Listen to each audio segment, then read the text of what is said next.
গৌৰৱ গগৈ আৰম্ভ কৰা সততাৰ যুদ্ধখনত অসমৰ নৱপ্ৰজন্মক আকৰ্ষিত কৰাৰ বাবে বিভিন্ন আঁচনি প্ৰস্তুত কৰক, বিভিন্ন পৰিকল্পনা প্ৰস্তুত কৰক। বিক্ৰী যোৱা গেলামাল বিলাকক পুনৰ আপোনালোকে চপাই নলব।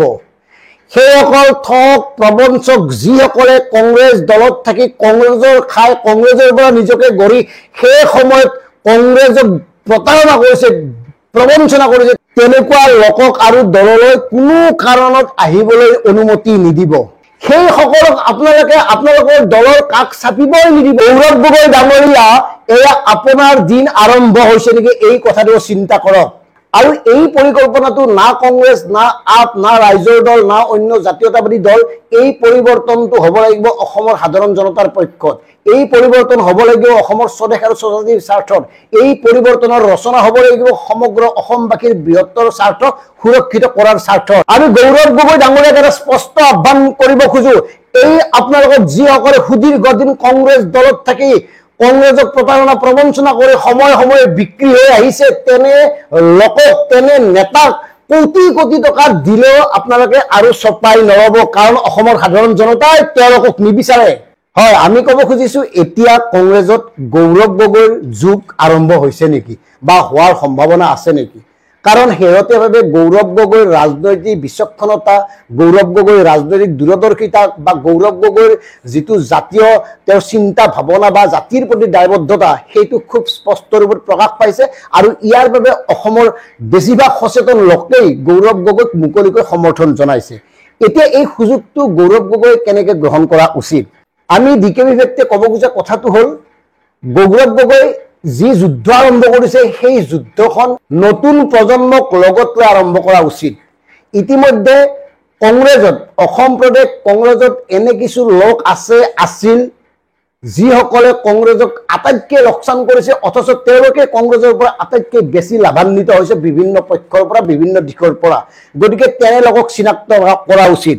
নতুন প্ৰজন্মৰ শক্তি, নতুন প্ৰজন্মৰ সামৰ্থ্য, নতুন প্ৰজন্মৰ যোগ্যতা, নতুন প্ৰজন্মৰ চিন্তা ভাৱনাক ৰাজনৈতিকভাৱে ব্যৱহাৰ কৰিবলৈ আপুনি বিশেষ পদক্ষেপ গ্ৰহণ কৰক। কিয়নো যিসকলে আপোনালোকক লোকসভাৰ নিৰ্বাচনৰ পূৰ্বে প্ৰতাৰণা কৰিছে, প্ৰবঞ্চনা কৰিছে, তেওঁলোকে যদি পুনৰ আপোনালোকৰ দললৈ আহিব খোজে, অন্ততঃ পঞ্চায়তে গৌৰৱ গগৈ ডাঙৰীয়াই এই বিষয়ে বাধা প্ৰদান কৰা উচিত আৰু ইয়াততো স্পষ্টভাৱে বিৰোধ কৰা উচিত। কিয়নো প্ৰত্যেকেই জানে লোকসভা নিৰ্বাচনৰ পূৰ্বে ভাৰতীয় জনতা পাৰ্টিত বিক্ৰী যোৱা একাংশ নেতাই এতিয়া কংগ্ৰেছলৈ পুনৰ উভতি আহিব খুজিছে। যেনে ৰাণা গোস্বামীৰ নামটো চৰ্চাত আছে, মানৱ বৰাও চৰ্চাত আছে। গতিকে এনেকুৱা এক ধৰণৰ গেলামাল, গেলি যোৱা মাল, গতিকে এই গেলি যোৱা মালক পুনৰ যদি আপোনালোকে কংগ্ৰেছ দলত সুযোগ দিয়ে, কংগ্ৰেছ দললৈ উভতাই আনে, তেতিয়াহ'লে অসমৰ নতুন প্ৰজন্মে আপোনালোকক কোনো কাৰণত গ্ৰহণ নকৰে। এই কথাখিনি স্পষ্টভাৱে আমি এইকাৰণে কৈছোঁ, কাৰণ এতিয়া গৌৰৱ গগৈৰ যিটো যুগ বা গৌৰৱ গগৈৰ যি সময় আৰম্ভ হোৱা বুলি সাধাৰণ জনতাই চৰ্চা কৰিছে, ইয়াত আমি ক্ষতি হোৱাটো নিবিচাৰোঁ। আৰু কংগ্ৰেছ দলৰ মজিয়াত এতিয়াও বদমাছ লোক বহুত আছে, বদমাছ নেতা বহুত আছে। তেওঁলোকৰ দুৰ্নীতিৰ দস্তাবেজ বা তেওঁলোকৰ অতীতত কৰা কেলেংকাৰীবোৰ আমি যথাসময়ত উদঙাই দিম, কিন্তু আমি এতিয়া ক'ব খোজা কথাটো হ'ল, এতিয়া নতুনৰ যুগ, এতিয়া পৰিৱৰ্তনৰ যুগ।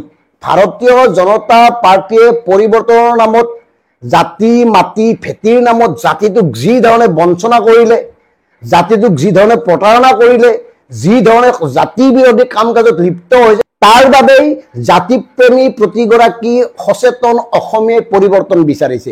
আৰু এই পৰিৱৰ্তন আধাৰ ভিত্তি, এই পৰিৱৰ্তনৰ উদ্যোগ কোনে গ্ৰহণ কৰিব সেয়া প্ৰত্যেকেই জানে। গতিকে গৌৰৱ গগৈ, লুৰিণজ্যোতি গগৈ, অখিল গগৈ প্ৰমুখ্যে নতুন প্ৰজন্মৰ, নৱপ্ৰজন্মৰ মনত আস্থা স্থাপন কৰিব পৰা, নৱপ্ৰজন্মৰ মনত বিশ্বাস স্থাপন কৰিব পৰা লোকসকলে এটা সুদূৰ প্ৰসাৰী পৰিকল্পনা প্ৰস্তুত কৰিব লাগিব আৰু নতুনক লগত লৈ তেওঁলোকে আগবাঢ়িব লাগিব। আৰু এই পৰিকল্পনাটো না কংগ্ৰেছ, না আপ, না ৰাইজৰ দল, না অন্য জাতীয়তাবাদী দল, এই পৰিৱৰ্তনটো হ'ব লাগিব অসমৰ সাধাৰণ জনতাৰ পক্ষত। এই পৰিৱৰ্তন হ'ব লাগিব অসমৰ স্বদেশ আৰু স্বজাতিৰ স্বাৰ্থত। এই পৰিৱৰ্তনৰ ৰচনা হ'ব লাগিব সমগ্ৰ অসমবাসীৰ বৃহত্তৰ স্বাৰ্থ সুৰক্ষিত কৰাৰ স্বাৰ্থত। গতিকে আমাৰ স্পষ্ট আহ্বান, আমিও আশা কৰিছোঁ গৌৰৱ গগৈৰ দৰে তৰুণৰ তেজ থকা, তৰুণৰ প্ৰাণ থকা, তৰুণৰ স্বপ্ন, ইচ্ছা, ভাৱনাৰে যি এক ৰাজনৈতিক পৰিৱৰ্তনৰ সূচনা কৰিবলৈ আৰম্ভ কৰিছে, সেই আৰম্ভণি অতি শক্তিশালী হওক।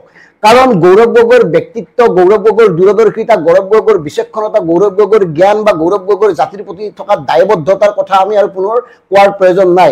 গতিকে গৌৰৱ গগৈৰ নেতৃত্বত কংগ্ৰেছে নতুন প্ৰাণ পাওক আৰু কংগ্ৰেছৰ মজিয়াত থকা জাতিদ্ৰোহী, প্ৰতাৰক, বিশ্বাসঘাতক, সুবিধাবাদী, শয়তান কিছুমানক চিনাক্ত কৰা উচিত।